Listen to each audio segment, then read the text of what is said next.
Rajini Sundar C கூட்டணியில் உருவாகும் படம் அடுத்த ஆண்டு தீபாவளி வெளியாகலாம் என தகவல்கள் வர, அதே நேரத்தில் அஜித்தோட AK-64 படமும் வெளியாக வாய்ப்புகள் இருப்பதா தகவல்கள் வந்திருக்கு. இதன் மூலம் மீண்டும் ரஜினி அஜித் படங்கள் மோதும் வாய்ப்பு உண்டாகும் என தெரிகிறது. ரஜினிகாந்த் அடுத்ததாக சுந்தர் சி இயக்கத்தில் தான் நடிக்கப் போகிறார் என்பது உறுதியாயிடுச்சு.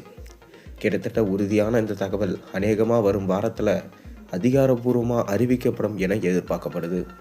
நவம்பர் 7ஆம் தேதி கமலின் பிறந்தநாள் என்பதனால அன்றைய தினம் இந்த படத்தோட அறிவிப்பை வெளியிடலாம் என ரஜினி சுந்தர் சி படத்தை கமல் தான் தயாரிக்கிறார் என்பதனால அன்றைய தினம் இந்த படத்தோட அறிவிப்பை வெளியிடுவாங்க என தெரியுது.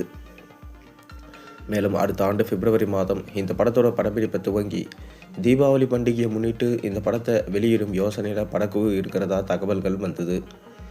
அதே தீபாவளி பண்டிகையை முன்னிட்டு அஜித்தின் AK-64 படமும் வெளியாக அதிக வாய்ப்புகள் இருக்காம்.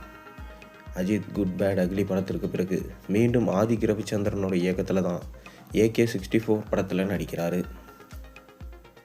இந்த படத்தோட படப்பிடிப்பு அடுத்த ஆண்டு ஜனவரி மாதம் துவங்கும் என அஜித்தே சமீபத்தில் ஒரு பேட்டியில் சொல்லிட்டாரு. இதனைத் தொடர்ந்து AK-64 திரைப்படத்தோட அடுத்த ஆண்டு தீபாவளி பண்டிகையை முன்னிட்டு வெளியிடும் முடிவில் படக்குழு இருப்பதாக சொல்லப்படுகிறது. ஒருவேளை AK-64 திரைப்படமும் ரஜினி சுந்தர் சி படமும் தீபாவளிக்கு வெளியானா 7 வருடங்கள் கழித்து மீண்டும் ரஜினி அஜித் படங்கள் மோதும் வாய்ப்பு அமையும்.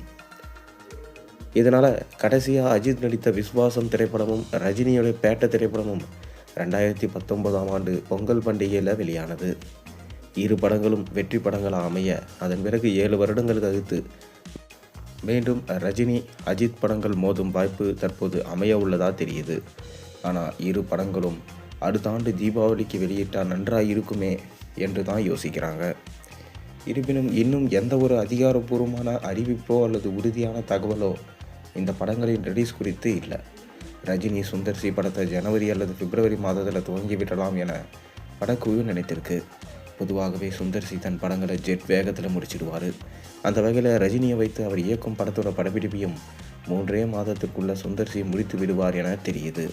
அதேபோல் ஆதிக் ரவிச்சந்திரனும் தன் படங்களை வேகமாக முடிக்கும் திறன் கொண்டவர் என்பதனால் இரு படங்களும் கண்டிப்பாக அடுத்த ஆண்டு வெளியாகும் என்ற எதிர்பார்ப்பு அனைவரிடமும் இருக்குது. இந்த தகவலின்படி AK-64 மற்றும் தலைவர் 173 என இரு படங்களும் அடுத்த ஆண்டு தீபாவளி பண்டிகையை முன்னிட்டு வெளியானால் கண்டிப்பாக கோலிவுட் ரசிகர்களுக்கு மிக பெரும் ட்ரீட்டாக அமையும் என்பதில் எந்த மாற்று கருத்தும் இல்லை. நீங்கள் என்ன நினைக்கிறீங்க? உங்கள் கருத்துக்களை மறக்காமல் கீழே கமெண்ட்டில் சொல்லுங்கள். மற்றும் சேனலுக்கு சப்ஸ்கிரைப் பண்ணுங்கள்.